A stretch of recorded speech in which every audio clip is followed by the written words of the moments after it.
Selamat pagi Ibu dan teman-teman. Perkenalkan nama lengkap saya Amelia DS Bani dengan NPM 33220046. Saya berasal dari Universitas Timor, Fakultas Ilmu Pendidikan, khususnya program studi pendidikan biologi.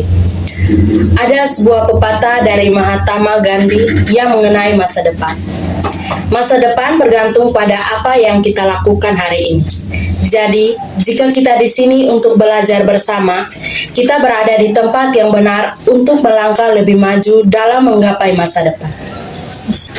Baik, di sini saya akan menjelaskan instrumen penilaian dalam bentuk tes.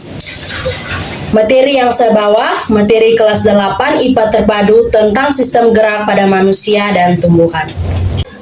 Jenis penilaian tes esai atau uraian merupakan tes yang disusun dalam bentuk pertanyaan terstruktur dan siswa menyusun, mengorganisasikan sendiri jawaban dari setiap pertanyaan itu dengan bahasanya sendiri. Bunyi soal, manusia dapat bergerak karena adanya tulang, sendi, dan otot.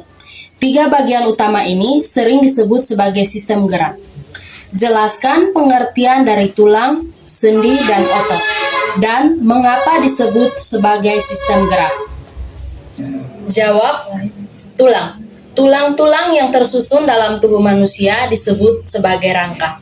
Tulang adalah gerak pasif yang tidak bisa bergerak sendiri, melainkan digerakkan oleh otot yang menempel di tulang. Yang kedua, otot adalah gerak aktif. Otot menutupi dan menempel pada tulang, sehingga dengan kerja otot, maka tulang bisa digerakkan dan tubuh juga bisa bergerak. Ada 3 macam otot dalam tubuh, yaitu yang pertama, otot polos. Otot ini adalah otot yang menempel pada alat-alat tubuh bagian dalam, seperti saluran cerna, dinding rahim, dan pembuluh darah. Berinti sel 1, bekerja di luar kesadaran, tidak mudah lelah, bekerja lambat dan teratur. Yang kedua, otot jantung. Otot ini berada di jantung, bekerja di luar kesadaran, dan tidak diperintah otak, memiliki banyak inti sel, tidak cepat lelah, bereaksi lambat, kerjanya dipengaruhi syaraf otonom. Yang ketiga, otot lurik. Memiliki banyak inti sel, dipengaruhi kesadaran, melekat pada rangka, bekerja cepat dan mudah lelah, bekerja tidak teratur. Yang terakhir, sendi. Sendi atau persendian adalah penghubung antara tulang dalam tubuh yang memungkinkannya bergerak. Misalnya, sendi antara tulang di jari jemari yang memungkinkan jari tangan bergerak. Berdasarkan sifat geraknya, persendian dibagi menjadi 3, yaitu yang pertama, sendi mati. Hubungan antara tulang yang sudah tidak dapat digerakkan lagi, contohnya antar segmen pada tulang belakang. Yang kedua, sendi kaku. Sendi kaku adalah hubungan antara tulang yang memungkinkan adanya sedikit gerakan atau terbatas. Contohnya, persendian pergelangan kaki dan tangan. Dan yang ketiga, sendi gerak.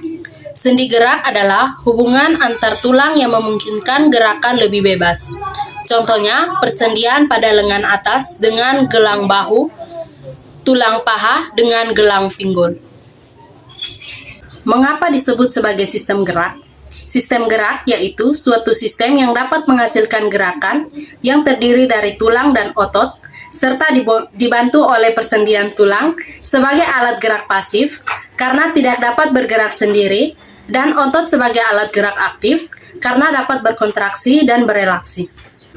Inilah pemaparan materi dari saya. Semoga apa yang saya paparkan dapat bermanfaat bagi teman-teman semua. Sekian dan terima kasih.